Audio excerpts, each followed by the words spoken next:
Hi, I'm Jim Zwag from the Davey Institute, North America's premier tree research laboratory, and today we're talking trees.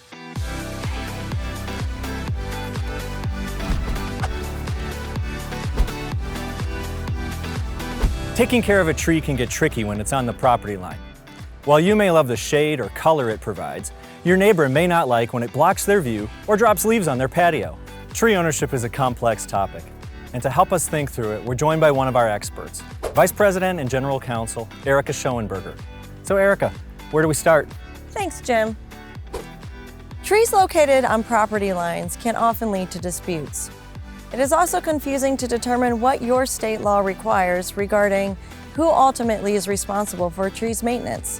This is particularly confusing when a tree is located on one person's property and the branches extend across to another's. The most important thing is to review the local and state laws and regulations where you live. But in general, start by looking at the trunk of the tree.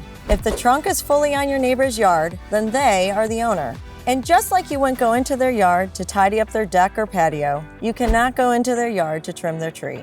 But what if the tree trunk rests on your neighbor's property and the branches hang over onto your property?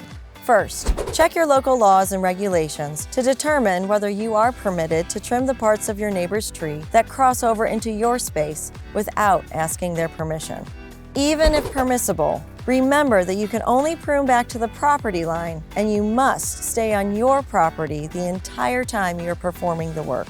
And remember, if that trimming job is extensive enough to harm the tree or cause it to decline, you still can be held liable.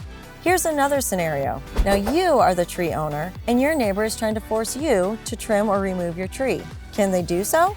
Typically, that is completely your decision and they cannot force you to remove the tree. This can, however, become more complicated if the tree presents a safety risk or could potentially endanger others or damage adjacent properties. This is another reason that we recommend regular safety assessments of your trees by a qualified professional arborist. Another common scenario revolves around a trunk that sits on both properties, straddling the property line.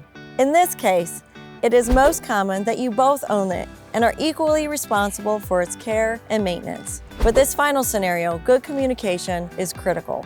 In fact, regardless of the tree dispute, a good conversation with your neighbor is a great place to start.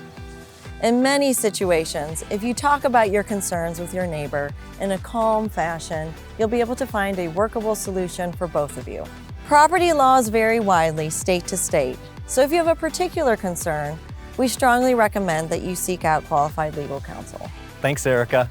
It's a good reminder that communication between neighbors is always the best approach. If you need additional guidance, a qualified arborist can assess the tree's health and make recommendations for its care and maintenance specific to this type of situation. As always, thanks for talking trees.